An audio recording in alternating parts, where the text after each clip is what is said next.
또한 검은 콩을 먹으면 머리카락이 자라난다는 설도 많이 들어보셨을 텐데요. 이거는 저도 몰랐던 거예요. 사실 저도 아침에는 바쁘니까 머리 슉 한 다음에 그냥 샴푸 해가지고 바로 이렇게.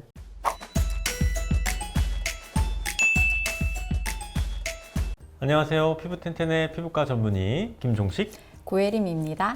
고 원장님, 지난번에 저랑 정 원장님이 올렸던 그 탈모 영상 혹시 보셨나요? 당연히 봤죠. 강 원장님이 올리신 남성형 탈모 치료제 핀주베 영상도 봤고요. 요즘 진짜 남녀노소 불문하고 탈모로 소갈이 하시는 분들 진짜 많고, 병원에 오셔가지고 뭐 처방받는 분들도 많고, 뭐 시술을 원하시는 분들, 뭐 수술하시는 분들 되게 다양하신데, 사실 탈모를 이제 병원에서 치료하는 게 뭐 보험도 되지 않고 가격이 만만치 않다 보니까 홈케어로 조금 이 탈모를 좀 관리하는 거, 그런 걸 되게 많이 궁금해 하시더라고요. 그래서 오늘 영상을 한번 준비해 봤습니다. 본인이 어떤 탈모에 해당하는지 아는 게 중요하니까 이전 영상을 먼저 시청하시면서 구독, 좋아요, 알림 설정까지 눌러주고 한번 시작해 보겠습니다. 이 영상을 클릭하신 분들은 아무래도 홈케어로 머리가 막 자라나는 상상을 하면서 들어오셨을 수도 있는데요. 과연 그럴지 지켜봐 주세요. 김 원장님, 탈모 방지를 위한 홈케어 어떤 거 들어보셨어요? 저는 이제 그런 거 있죠. 이렇게 막 자극을 주면 좋아진다 그래가지고 뭐 이렇게 긁는 거랑 이렇게 두꺼운 빗으로 이렇게 통통통통 마사지 해주고 그러면 탈모에 좋다고 들었어요. 정말 많이 들어본 속설 중에 하나죠. 일부 논문에서 두피 마사지가 모낭세포를 자극해 모발 생산을 촉진하고 모세혈관을 확장시켜서 두피로 가는 혈류를 증가시켜 모발 성장에 도움을 준다고 되어 있는데요. 물론 어느 정도 모발 상태가 개선되는 효과는 있을 수 있으나 아쉽게도 탈모 치료 효과를 입증하기엔 증거가 부족하거든요. 따라서 두피 마사지만으로 탈모를 치료할 수는 없어요. 또 가벼운 마사지가 아니라 세게 손톱으로 긁는 듯이 마사지를 하거나 날카로운 도구를 사용해서 지나친 자극을 주게 되면 두피에 상처가 나고 염증을 유발할 수 있어서 마사지 방법에 따라 모발에 악영향을 끼칠 가능성도 있습니다. 따라서 탈모 치료까지는 아니라도 모발 상태 개선을 위해서 두피 마사지를 하고 싶다 하시는 분들은 마사지 하실 때 손끝으로 부드럽게 지그시 누르거나 톡톡 두드리는 방법 등 가볍게 자극하는 방법을 사용하는 것이 좋겠습니다. 그렇군요. 그 어성초, 검은 콩 이런 거 먹으면 막 좋아지는, 검은 콩 먹으면 왠지 머리가 까매질 것 같고 좋아질 것 같은데 이런 건 어때요? 최근에 이제 어성초가 들어있는 모발 관리 식품이라든지 샴푸가 많이 나오고 있는데요. 어성초 성분 자체에 항산화 성분이 많이 함유되어 있기는 하지만 탈모 개선에 도움을 준다는 과학적으로 입증된 결과가 없어요. 또한 검은 콩을 먹으면 머리카락이 자라난다는 설도 많이 들어보셨을 텐데요. 검은 콩에는 단백질과 다양한 종류의 비타민, 식이섬유, 아연 등이 함유되어 있어서 영양 섭취와 건강 면에서 좋은 건 사실이지만 머리카락을 나게 하는 효과에 대해서는 과학적으로 검증되지 않았어요. 어릴 때부터 계속 꾸준히 먹어왔다면 탈모가 덜 일어날 아주 약간의 가능성은 있을 수 있겠지만 이미 진행 중인 탈모에는 큰 도움이 되지 않아요. 결론적으로 말씀드리자면 민간요법이나 홈케어로 탈모 치료가 되지 않습니다. 아니 고 원장님 지금 민간요법이나 홈케어로 탈모를 어떻게 해볼까를 지금 얘기하기로 했는데 치료가 안 되면 그냥 끝인가요 이게? 이번 영상 이렇게? 종료. 수고하셨습니다. 네, 그렇다고 이렇게 구독, 끝내시면 좋아요, 이렇게 끝내시면 안 되죠. 탈모 치료는 약물이나 다른 방법 등을 통해서 해야 하겠지만 올바른 생활 습관을 통해서 지금 있는 머리카락을 잘 지켜야 하지 않겠어요? 그렇죠. 끝이 아닌 거죠. 네. 홈케어 뭐 있는 거죠. 잘 아시는 분들이 보면 뻔할 수도 있겠지만 생각보다 많은 분들이 잘 지키고 있지 못한 탈모 예방과 모발 건강에 도움이 되는 생활 습관에 대해서 알아보도록 하겠습니다. 먼저 아침보다는 저녁에 머리 감기인데요. 하루 종일 두피와 모발에 쌓인 먼지와 피지를 제거한 후에 잠자리에 드는 것이 두피와 모발을 청결히 하는 데 도움이 되겠죠?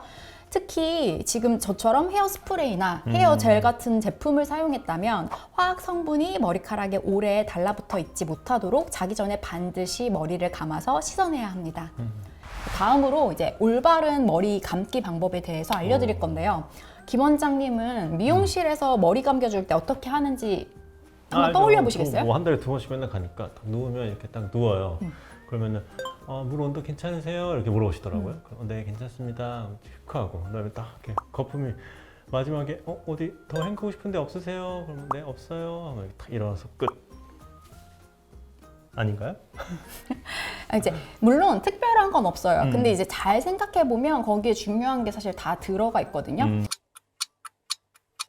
첫 번째는 미온수로 머리 감기인데요. 두피에 있는 피지나 노폐물을 잘 씻어내기 위해서 뜨거운 물로 머리를 감는 분들이 꽤 있어요. 이제 두피도 우리의 피부잖아요. 세수하는 것과 마찬가지로 너무 뜨겁거나 차갑지 않은 미온수로 감는 게 좋거든요. 너무 뜨거운 물을 사용하는 경우에는 두피에 자극이 될 수 있고 또 너무 차가운 물은 두피에 남아있는 먼지와 같은 노폐물을 제거하기 어려울 수 있어요. 이제 두 번째는 머리에 물을 충분히 적시고 샴푸를 덜어서 손에서 미리 거품을 내는 건데요. 이거는 저도 몰랐던 거예요. 사실 저도 아침에는 바쁘니까 머리 슉 한 다음에 그냥 샴푸 해가지고 바로 이렇게, 저는 머리가 짧으니까 그렇게 많이 했었거든요. 이렇게 손에다가 거품을 내서 하는 게 좋군요. 네, 생각보다 김 원장님이 말씀하신 것처럼 하는 분들이 많아요. 이제 그럼 제대로 두피에 있는 노폐물이 씻어지지 않을 뿐더러 손에서 거품을 내지 않고 바로 머리 위에서 샴푸를 짜서 젖은 모발을 막 비비게 되잖아요. 그러면 젖은 상태에서는 모발이 손상되기가 쉬워요.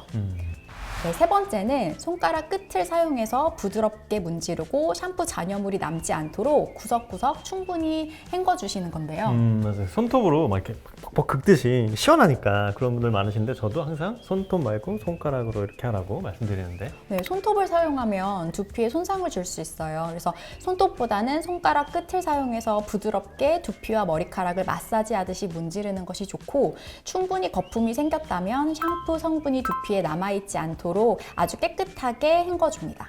맞아요. 그리고 사실 참고로 많은 분들이 궁금해하시는 것 중에 린스나 뭐 트리트먼트 같은 거, 이렇게 머릿결을 좀 부드럽고 윤기 있게 해주는 그런 실리콘 성분이 들어간 제품들이 많은데, 이런 거를 이제 두피에 사용할 때 제대로 씻기지 않으면 오히려 탈모를 좀 유발할 수 있으니까 항상 이제 머리카락에만 좀 잘 바를 수 있도록 좀 하는 게 좋죠. 자, 미용실에서 머리 감겨주시는 걸 다시 한번 떠올려 보실게요.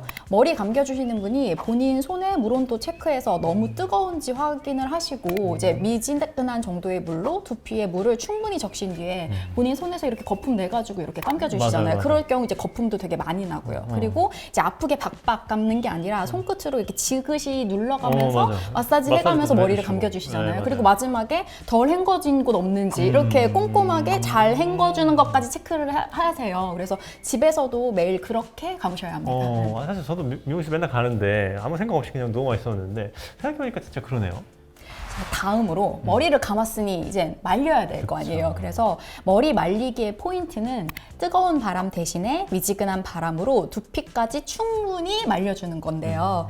젖은 머리를 묶거나 말리지 않고 잠자리에 들면 박테리아 증식이 쉬워지고, 여름에는 더우니까 왜 굳이 헤어 드라이기로 말리지 않고 자연적으로 마르도록 두시는 분들이 많거든요.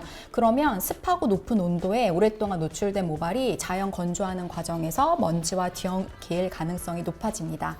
따라서 잘 말려주는 것이 중요한데, 젖은 모발은 약한 자극에도 쉽게 손상을 받기 때문에 수건으로 막 비비는 것이 아니라 이렇게 움켜쥐듯이 꾹꾹 물기를 제거해주고 나서 미지근한 바람으로 두피까지 꼼꼼하게 말려주는 것이 중요합니다. 그렇군요. 또 뭐 탈모 예방이나 모발 건강에 도움이 되는 우리 홈케어 습관 어떤 거 있을까요? 이제 한쪽으로 가르마 타면 탈모 온다, 이런 얘기 들어보셨어요? 당연히 많이 들어봤죠. 정말로 좀 그럴 수 있잖아요, 실제로. 네, 많은 사람들이 여름철에 자외선으로부터 피부를 보호하는 것이 중요하다는 것은 알고 있고, 얼굴이나 몸에는 자외선 차단제를 바르고 얇은 긴팔을 입는다던가 팔에 뭐 토시 같은 거를 한다던가 해서 피부를 보호하기 위한 노력을 되게 많이 하는데 두피는 되게 소홀해요. 맞아요. 사실 여름에 휴가 갔다 와서 뭐 두피가 너무 가려워요 하고 오신 분들 중에 진짜 가르마 부위에 화상을 입어서 오시는 빨갛게 분들이, 이렇게. 일광 화상 입어서 오시는 분들이 꽤 있어요. 여름철 강한 자외선에 두피가 장시간 노출되면 일광 화상을 입을 수 있고, 이로 인해서 모낭 조직이 파괴되거나 피부염 등이 발생해서 탈모까지 올 수 있어요. 평소에는 한쪽으로만 가르마를 타면 그 부위의 두피만 지속적으로 자외선에 노출되기 때문에 탈모 현상이 올 수 있으므로 주기적으로 가르마를 바꿔주는 것이 좋습니다. 그리고 햇빛이 강한 낮 시간에 많이 활동하신다면 모자나 양산을 쓰시는 걸 추천하고요. 그 밖에 지난번 탈모편에서 머리를 너무 꽉 묶거나 계속 핀을 꽂은 부위에 머리가 빠지는 견인성 탈모라는 게 있다고 이제 원장님들이 말씀을 하셨잖아요. 그래서 반복적으로 당겨지는 힘 때문에 모낭이 손상돼서 탈모가 발생되는 거기 때문에 평소에 가급적 머리를 이렇게 묶지 않는 것이 좋고, 만약에 묶어야 한다면 너무 위쪽으로 이렇게 포니테일이라고 하죠. 꽉 묶는 것보다는 아래쪽으로 흘러내리지 않을 정도로만 살짝 묶어주는 것이 좋습니다. 혹시 오늘도 우리 디테일에 강하신 우리 설명왕 고원장님께서 정말 많은 걸 준비해 오셨군요. 뭐 그 외에는 사실 뭐 다들 아시는 거, 뭐 충분한 수면, 뭐 금연, 뭐 스트레스 안 받는 거, 뭐 영양소를 충분히 섭취하는 거, 규칙적으로 잘 먹는 거, 뭐 이런 거. 기본적인 건강 관리가 사실 탈모 예방에 또 다 중요하다는 거는 뭐 이미 다들 아실 거예요. 그래서 오늘 저희가 말씀드린 내용이 사실 되게 사소한 거라고 생각할 수 있는데, 머리를 감고 말리는 거 이거 매일매일 하고 사실 되게 중요한 일인데, 이거만큼 또 건강한 두피와 모발을 지키는데 도움이 될 만한 게 또 없다고 생각을 해요. 오늘 너무 좋은 내용 잘 들었고요. 건강한 두피와 모발을 지키기 위한 가장 기본적인 습관이 아닐까 한번 생각해 봅니다. 네, 지금까지 시청해 주셔서 감사합니다.